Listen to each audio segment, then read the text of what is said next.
मैं Sameer Khan ambition science campus में आपका हार्दिक अभिनंदन करता हूँ। हमने 7 चैप्टर कंप्लीट कर लिया था, जिसमें हमने आवर्त सारणी पढ़ी।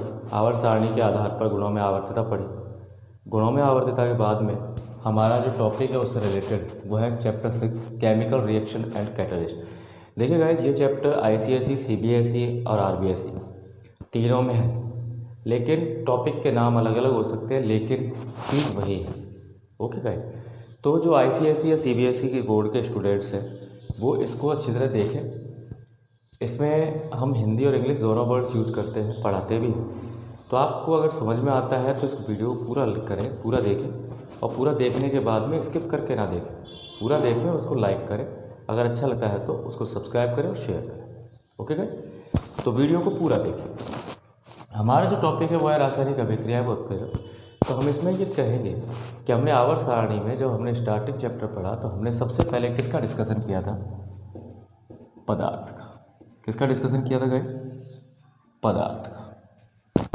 पदार्थ किससे मिलकर बना है? यह आपने पढ़ा है, परमाणु से। किससे बना है? परमाणु। और मैंने आपसे ये भी कहा था कि जो परमाणु है वो परमाणु स्वतंत्र अवस्था में नहीं पाए जाते, और ये किस में भाग लेते हैं? रासायनिक अभिक्रिया। किस में भाग लेते हैं गाइस? रासायनिक अभिक्रिया। अब बात आती है रासायनिक अभिक्रिया को अगर समझना है तो पदार्थ की अवस्था में परिवर्तन हमें पढ़ना पड़ेगा। अब जब पदार्थ की अवस्था में को पढ़ना पड़ेगा परिवर्तन को, तो हमें ये समझ में आना चाहिए कि पदार्थ की अवस्था में कितने प्रकार का परिवर्तन होता है। तो हमने ये पढ़ा है कि जो पदार्थ है उसमें 2 प्रकार का परिवर्तन पाया जाता है, जो आप छोटी छोटी क्लासों में पढ़ते आ रहे हो। पहला परिवर्तन होता है भौतिक परिवर्तन, और दूसरा परिवर्तन होता है रासायनिक परिवर्तन। ओके गाइस, ये हमने अच्छी तरह पढ़ा। अब भौतिक परिवर्तन और एक रासायनिक परिवर्तन, जैसे वर्ड से पता लग रहा है, भौतिक मतलब होता है क्या? अवस्था, रंग, रूप, आकार, शेप चेंजेज, ये सब किस में आता है? भौतिक परिवर्तन। और रासायनिक परिवर्तन में क्या होता है? रासायनिक अभिक्रिया से आप मतलब थोड़ा समझ गए होंगे कि रासायनिक परिवर्तन से ही क्या होगी? रासायनिक अभिक्रिया। कैसे होगी? कि रासायनिक परिवर्तन में कोई एक पदार्थ है, उसका जब अभिक्रिया में उसको भाग लिया जाता है तो वहाँ पर उसमें रासायनिक संगठनों में, रासायनिक गुणों में क्या हो जाता है? परिवर्तन हो जाता है। परिवर्तन कैसा होता है? देखिए, भौतिक परिवर्तन में जो मूल पदार्थ होता है, मूल पदार्थ होता है जिसमें परिवर्तन करना है, जो मूल पदार्थ होता है वो परिवर्तित होने के बाद एक नया पदार्थ बनाता है। ठीक है, अवस्था में परिवर्तन हो जाता है, रंग में परिवर्तन हो जाता है, रूप में परिवर्तन हो जाता है, लेकिन ये जो नया पदार्थ है वापस किस में बदल जाता है? मूल पदार्थ। किस में बदल जाता है? मूल पदार्थ। जैसे देखो, बर्फ है, हो गया। ये जो बर्फ है, बर्फ को हम क्या करें? गर्म करें। तो देखो, पानी बनता है। या बर्फ को गर्म ना करके हम डायरेक्ट बर्फ को रूम टेम्परेचर पे रख देते हैं।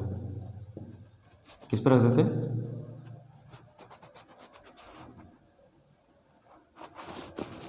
बर्फ से हम क्या बना सकते हैं? पानी। और पानी को हम क्या कर दें? गर्म। तो गर्म करके क्या बनेगी? वाष्प। हाँ या नहीं? और बर्फ को क्या कहा जाए? गलनांक पे रखा जाए। किस पे रखा जाए? गलनांक। आपने पढ़ा होगा गलनांक क्या होता है? वह ताप जिस पे कोई चीज़ पिघलने लगे या गल जाए। तो बर्फ गल के किस में बदल गई? पानी में। और पानी को गर्म करके किस में बदला गया? वाष्प। किस में बदला गया? वाष्प में। लेकिन देखो, तीनों का जो स्वरूप है वो क्या है? H2। क्या है तीनों का स्वरूप? H2O। अब H2O बर्फ के रूप में है तो सॉलिड, ठोस, ठोस को कहते हैं सॉलिड, सॉलिड का पहला अक्षर होता है एस। पानी होता है, पानी के लिए लिक्विड यूज़ करते हैं तो लिक्विड का पहला अक्षर होता है एल। और जब गैस के रूप में यूज़ करते हैं तो क्या करते हैं जी। तो देखो ये तो क्या है गैस, ये क्या है लिक्विड, और ये क्या है ठोस। समझ में आ रहा है। तो इस भौतिक परिवर्तन में क्या हुआ कि मूल पदार्थ से नया पदार्थ तो बना, लेकिन वो नया पदार्थ वापस किस में बदल गया, मूल पदार्थ। लेकिन रासायनिक परिवर्तन में क्या होता है गाइस, रासायनिक पदार्थ में मूल पदार्थ जो होता है उससे नया पदार्थ बनता तो है, लेकिन दोनों के रासायनिक गुणधर्म बदल जाते हैं, रासायनिक गुणधर्म बदल जाते हैं, लेकिन नए पदार्थ से वापस मूल पदार्थ में उसको बदला नहीं जा सकता। वो क्या कहलाता है, रासायनिक परिवर्तन। मतलब इसको वापस इस रूप में बदल नहीं सकते। अब जैसे एग्जाम्पल देखिए, दूध से दही, लकड़ी से कोयला। अब आप देखो, क्या दूध से दही बनने के बाद दही को वापस दूध में बदल सकते हैं क्या, नहीं बदल सकते क्या। लकड़ी जली, लकड़ी को जलाने के बाद कोयला प्राप्त हुआ, या कोयले को जलाया, कोयले से राख बनी, क्या राख से वापस कोयला और कोयले से वापस लकड़ी बनाई जा सकती है क्या।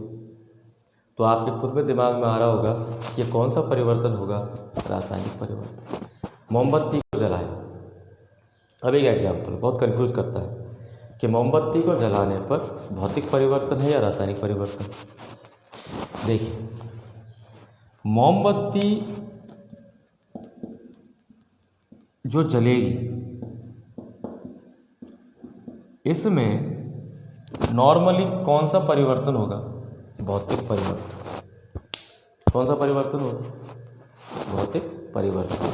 क्यों होगा, मेनली क्योंकि जलने पे हम क्या सोचते हैं, रासायनिक परिवर्तन होती है, क्योंकि जलने में ऑक्सीजन की आवश्यकता होती है। तो ऑक्सीजन एक एटम है, परमाणु, हम वहाँ पे दो दो एटम यूज कर रहे हैं तो नया पदार्थ बनेगा। तो समझिए, मोमबत्ती जब जलेगी तो वहाँ मोमबत्ती पिघलती जाती है, मोमबत्ती कुछ अंश बच जाता है, उस अंश को वापस इकट्ठा करके बीच में धागा डाल के क्या दोबारा जलाया नहीं जा सकता, जलाया जा सकता है। तो मोमबत्ती का जलना कौन सा परिवर्तन है, मेनली भौतिक परिवर्तन। क्या है, भौतिक परिवर्तन। लेकिन रासायनिक परिवर्तन भी है। क्यों, तो मोमबत्ती के अंदर जो धागा डाल के उसको जलाया जाता है, वो धागे को वापस प्राप्त कर सकते हैं क्या, नहीं कर सकते। इसलिए मोमबत्ती जो है वो भौतिक परिवर्तन भी है और रासायनिक परिवर्तन। तो समझ में आ रहा होगा। तो यहाँ पर हमने सबसे पहली चीज़ पदार्थ पढ़ी थी। पदार्थ में परमाणु होते हैं और आप जानते हैं परमाणु स्वतंत्र अस्तित्व में नहीं पाए जाते, वो किसी न किसी से अभिक्रिया करने के लिए तत्पर होते हैं। उसे हम कहते हैं रासायनिक अभिक्रिया। और इस रासायनिक अभिक्रिया में दो परिवर्तन होते हैं, एक होता है भौतिक परिवर्तन और एक होता है रासायनिक परिवर्तन। मेनली जो रासायनिक अभिक्रिया है वो किस पर डिपेंड करती है, रासायनिक परिवर्तन पर, मतलब केमिकल चेंज। ओके। और ये फिजिकल चेंज जो होते हैं, फिजिकल चेंज में अवस्था, रंग, रूप, आकार, ये सब चेंज होता है। तो मूल पदार्थ से एक नया पदार्थ तो बनता है, मेन जो पदार्थ है, मैटर है, उससे एक न्यू प्रोडक्ट बनता है। लेकिन उन न्यू प्रोडक्ट से वापस पुराने पदार्थ में अगर उसमें चेंज हो जाता है तो वो क्या कहलाता है, भौतिक परिवर्तन। और जिसमें चेंज नहीं होता वो क्या कहलाता है, रासायनिक परिवर्तन या केमिकल। समझ में आया गाइस, एग्जाम्पल समझ में आया, ठीक। अब आगे बढ़ते हैं। ऑब्वियसली हमारा जो टॉपिक आएगा वो अब क्या आएगा, रासायनिक अभिक्रिया। अब देखिए आपका टॉपिक है रासायनिक अभिक्रिया। अब इस रासायनिक अभिक्रिया में क्या होना जरूरी है, रासायनिक परिवर्तन। अगर रासायनिक परिवर्तन होगा तो ऑब्वियसली कौन सी अभिक्रिया हो जाएगी, रासायनिक अभिक्रिया। रासायनिक परिवर्तन मतलब समझा ही दिया मैंने, जो रासायनिक गुणों में, संगठनों में मूल पदार्थ से भिन्न होते हैं वो क्या कहलाते हैं, रासायनिक परिवर्तन। अब बात आती है रासायनिक अभिक्रिया कहते किसे। रासायनिक अभिक्रिया में पहली चीज, दो पदार्थ भाग लेते हैं। रासायनिक अभिक्रिया में कितने पदार्थ भाग लेते हैं, दो पदार्थ भाग लेते हैं। पहला होता है क्रियाकारक या रिएक्टेंट, और दूसरा होता है उत्पाद, जिसे बोलते हैं प्रोडक्ट। अब एग्जाम्पल के लिए, जैसे कि 2 + 2 बराबर क्या हुआ 4। तो देखो ये 2 + 2 तो क्या है, क्रियाकारक, क्योंकि इन्होंने आपस में क्रिया की। और जो 4 बना वो क्या है, उत्पाद। मतलब x + y बराबर xy बोल सकते हैं, हालांकि होता नहीं है, x + y बराबर xy। ठीक, यहां पर ये जो रिएक्शन है, ये रिएक्शन क्या कहलाएगी, रासायनिक अभिक्रिया कहलाएगी। मतलब जिसमें क्रियाकारक या रिएक्टेंट आपस में रिएक्शन करते हैं, रिएक्शन करने के बाद एक नया प्रोडक्ट प्रोड्यूस करते हैं, वो कहलाता है रासायनिक अभिक्रिया। क्या कहलाता है, रासायनिक अभिक्रिया। एग्जाम्पल के लिए हम एक छोटा सा एग्जाम्पल लेते हैं, कार्बन। अब कार्बन यहाँ पे लकड़ी भी हो सकती है या कोयला भी हो सकता है। कार्बन को आपने जलाने के लिए किसकी आवश्यकता पड़ेगी, आप जानते हो, किसी भी चीज़ को जलाने में किसकी आवश्यकता है, ऑक्सीजन की। तो देखो कार्बन प्लस ऑक्सीजन रिएक्शन, हम ये जानते हैं कि जब भी किसी कार्बन को जलाया जाता है तो क्या बनता है, कार्बन डाइऑक्साइड।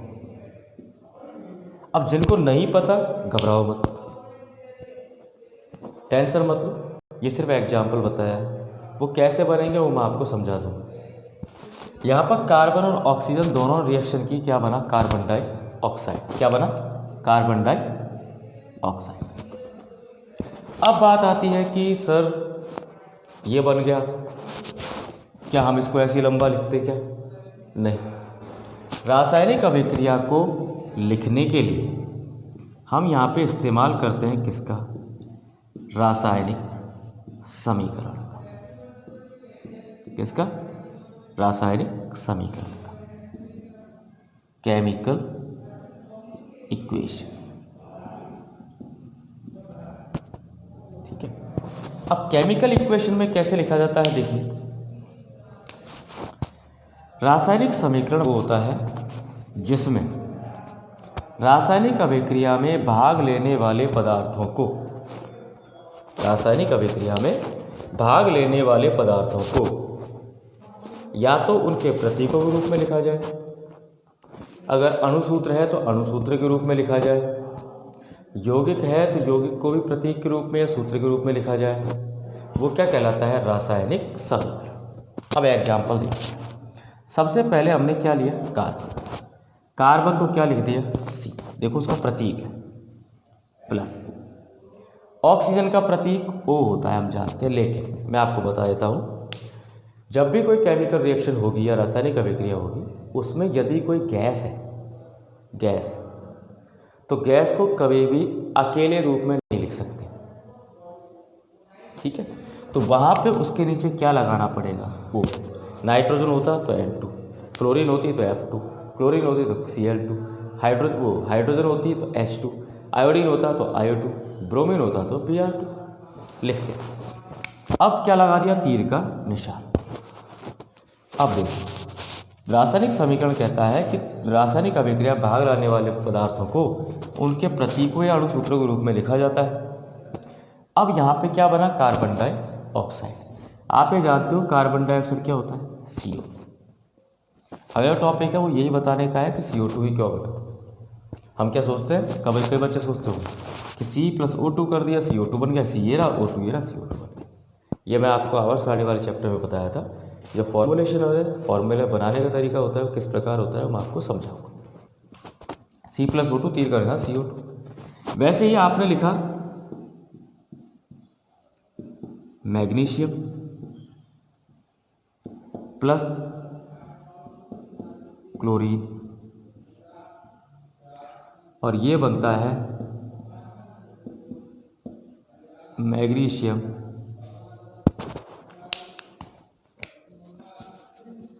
क्लोराइड।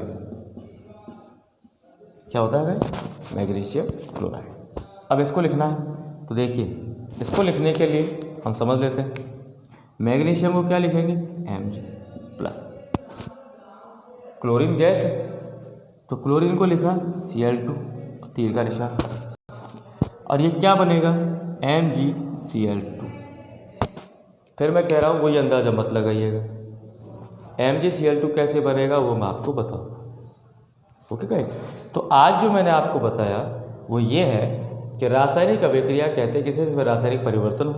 रासायनिक अभिक्रिया में दो पदार्थ भाग लेते हैं, क्रियाकारक और एक उत्पाद। एक इसको कहते हैं रिएक्टेंट, इसको कहते हैं प्रोडक्ट। एग्जाम्पल के लिए आप बताया कि यहाँ पे एक पदार्थ और दूसरा पदार्थ है, carbon plus oxygen, carbon dioxide बना। इसको हम लिखते हैं रासायनिक समीकरण के रूप में।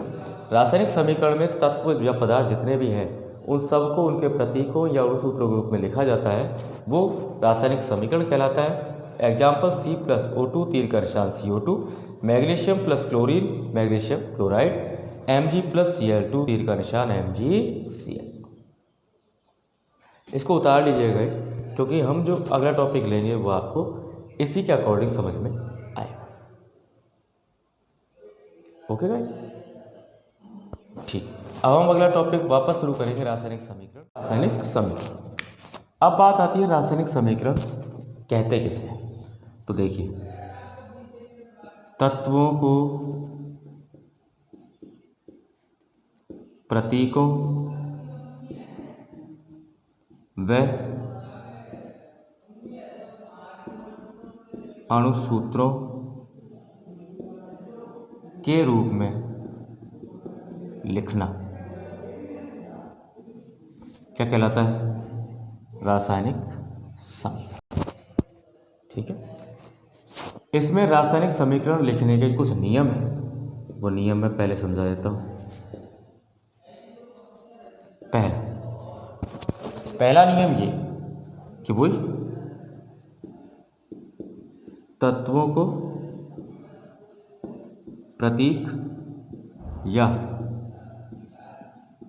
अणुसूत्र के रूप में लिखना। ओके, जैसे मैंने आपको बताया था अभी। सेकंड,